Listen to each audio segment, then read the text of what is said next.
Assalamualaikum warahmatullahi wabarakatuh. Salam kebajikan, Om Swastiastu, Namo Buddhaya, salam sejahtera bagi kita semua. Yang terhormat Ibu Pranti Zarina Putri selaku bakal calon investor muda dan juga para tamu undangan yang sudah bisa menyempatkan hadir dalam kesempatan rapat kali ini. Sebelumnya, saya Zaizaul Haq selaku pemilik Nusapay Indonesia yang akan menemani Anda dalam beberapa menit kemudian. Langsung saja ke materi Introduction to the Nusapay. Seperti yang kita ketahui, Indonesia merupakan negara yang sangat besar dengan populasi kurang lebih dari 270 juta jiwa dan jutaan pekerja migran Indonesia yang menyebar ke seluruh dunia.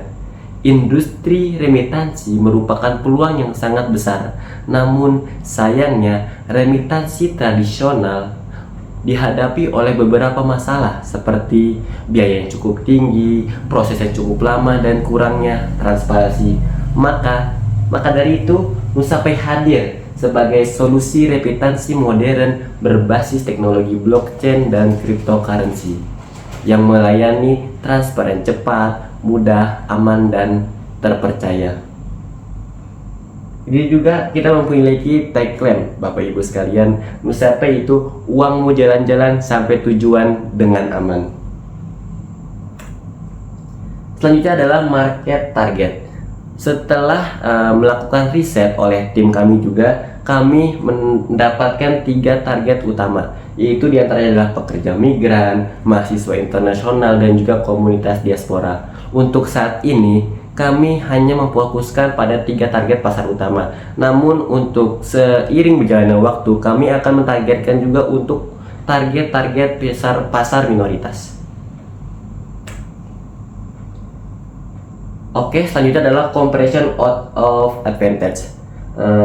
Jika kita bandingkan aplikasi Nusapay dengan remitansi tradisional lainnya, Nusapay memiliki keunggulan yang signifikan. Di antara lainnya adalah biaya transaksi, waktu proses, transparansi, keamanan, dan aksesibilitas. Biaya transaksi, Nusapay itu membutuhkan sekitar rata-rata 0,5 sampai 2%, sedangkan remitansi lainnya membutuhkan rata-rata sekitar 5 sampai 7%.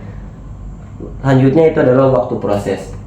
Yang dibutuhkan waktu proses oleh Nusapay adalah real time atau hampir, dikarenakan kami menggunakan teknologi berbasis blockchain dan cryptocurrency. Sedangkan untuk remitansi lainnya membutuhkan waktu sekitar 1 sampai 3 hari kerja. Transparansi, dikarenakan kita menggunakan berbasis teknologi blockchain dan cryptocurrency, maka transparansi ini dapat dilacak dikarenakan semua pengguna dapat menggunakan smart contract untuk melihat atau melacak semua transaksi yang ada di dalam blockchain, terutama di dalam aplikasi Nusapay ini. Sedangkan untuk remitansi lainnya tuh kurang transparan.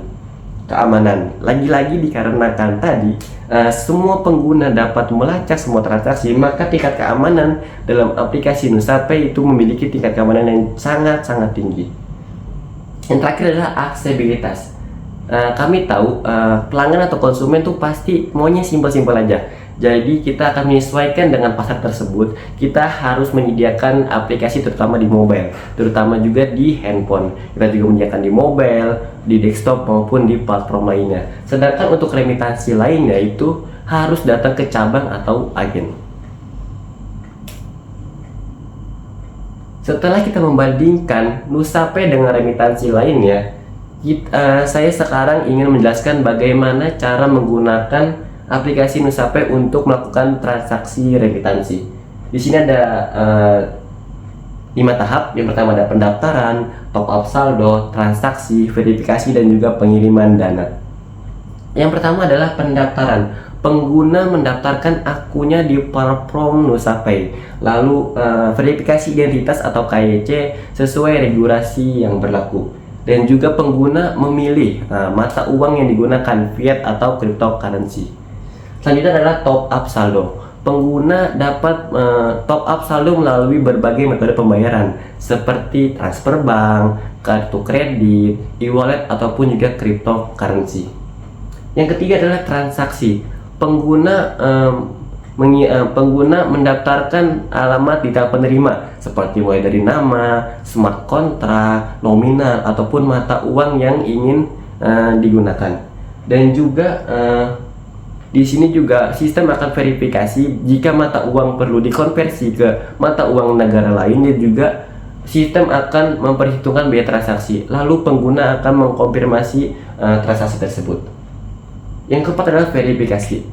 Sistem akan memverifikasi dan memproses oleh node-node yang ada dalam jaringan. Lalu smart contract akan mengeksekusinya secara otomatis, sehingga transaksi akan dicatat secara penuh atau akan dicatat secara permanen dalam jaringan-jaringan blockchain, terutama dalam aplikasi Nusapay, sehingganya transaksi itu tidak mungkin hilang, tidak akan punah selama internet itu ada. Selanjutnya adalah pengiriman dana. Ini simpel saja. Jika verifikasi sudah dilakukan, maka dana akan dikirimkan ke alamat dompet penerima. Lalu penerima juga akan langsung bisa mencairkannya melalui metode pembayaran, bisa mata uang fiat ataupun juga cryptocurrency. Oke, selanjutnya kita beralih ke samping. Di sini ada rancangan fitur-fitur yang akan direalisasikan dalam waktu yang dekat. Di sini ada 4, ada swapping, ada staking, DeFi, dan NFT. Swapping adalah pengguna dapat menukarkan token atau aset kripto dalam aplikasi Nusapay secara langsung. Yang kedua adalah staking. Staking itu adalah pengguna dapat mendapatkan bunga atau token dari staking token atau aset kriptonya dalam aplikasi Nusapay. Selanjutnya adalah DeFi. Itu integrasi dengan protokol keamanan. Lalu pengguna dapat meminjamkan atau meminjam dan mendapatkan bunga ataupun lagi-lagi token dari aplikasi Nusapay.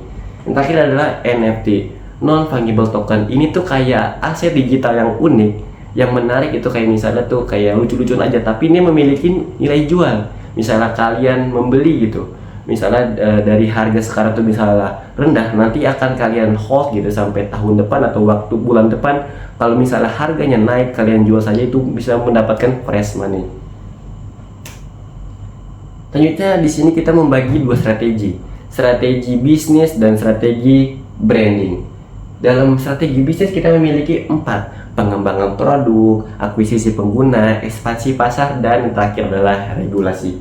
Pengembangan produk itu adalah membuat aplikasi platform remitansi yang berbasis teknologi blockchain yang user friendly dan pastinya aman, dan juga harus berintegrasi dengan berbagai metode pembayaran seperti tadi, transfer bank, kartu kredit, e-wallet ataupun cryptocurrency. Yang terakhir, yang kedua adalah akuisisi pengguna. Melakukan kampanye secara digital, secara insentif melalui search engine marketing, search engine optimization, ataupun sosial media. Dan juga kita harus integrasi dengan berbagai kemitraan seperti komunitas pekerja migran, agen perjalanan, ataupun lembaga keuangan. Yang ketiga adalah ekspansi pasar, memulai operasi di negara-negara tujuan utama seperti Malaysia, Singapura, Hong Kong, dan Timur Tengah. Kita juga harus menjalin hubungan kerjasama dengan mitra lokal yang baik supaya kita dapat meningkatkan ekspansi jangkauan pasar. Yang terakhir adalah regulasi. Dari ketiga strategi tersebut, kita tidak boleh lupa dengan regulasi. Kita harus paham, kita harus mengerti, kita harus taat dengan regulasi finansial teknologi dan aset kripto di Indonesia, sehingganya kita mendapatkan hak dan kewajiban untuk menjalankan perusahaan ini di Indonesia dengan aman dan nyaman. Geser ke samping lagi, branding. Strategi branding itu ada 3, ada reputasi, ada edukasi pasar, dan juga komunikasi efektif. Reputasi adalah membangun aplikasi platform remitansi yang mudah, cepat, aman, dan terpercaya di kalangan masyarakat sekitar. Kedua adalah edukasi pasar, meningkatkan kesadaran masyarakat tentang pentingnya teknologi blockchain dan cryptocurrency untuk hal umum, tapi khususnya di aplikasi Nusapay. Yang terakhir adalah komunikasi efektif, membangun komunikasi efektif yang timbal balik dan transparan di antara semua pengguna Nusapay. Selanjutnya yang terakhir adalah financial projection atau proyeksi keuangan. Di sini kami membuat proyeksi keuangan untuk 5 tahun ke depan. Bisa Bapak Ibu lihat di depan. Di sini kami menjabarkan untuk perabatan tuh ada pendapatan, biaya operasional, laba bersih. Bisa Bapak Ibu lihat pendapatan, biaya operasional dan laba bersih itu berbanding lurus, meningkat dari tahun pertama sampai tahun kelima. Ini menandakan bahwa kinerja perusahaan Nusape itu terlihat sangat bagus. Namun pendapatan tuh memiliki multiplier yang lebih tinggi dibandingkan biaya operasional, sehingganya laba bersih yang kita dapatkan juga lebih tinggi. Ini bisa kita lihat pendapatan tuh lebih misalnya 3 kali lipat dari biaya operasional, dikarenakan kita menekankan efisiensi dan efektivitas dalam biaya operasional. Oke, jadi kita mendapatkan laba bersih yang lebih maksimal.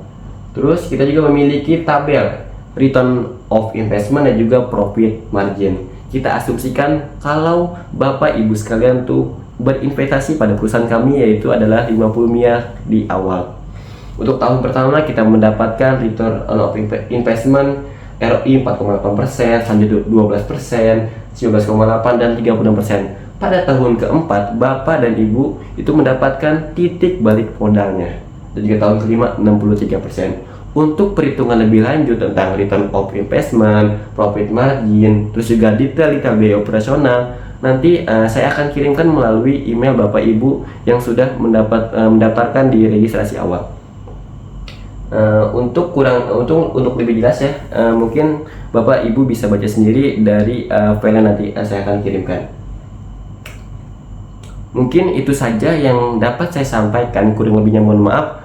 Bila ada pertanyaan atau informasi yang ingin ditanyakan, bisa kontak sebagai kontak berikut, bisa dari email nusape.id.gmail.com ataupun nomor telepon 0800 111 4300. Kurang lebihnya mohon maaf. Wassalamualaikum warahmatullahi wabarakatuh.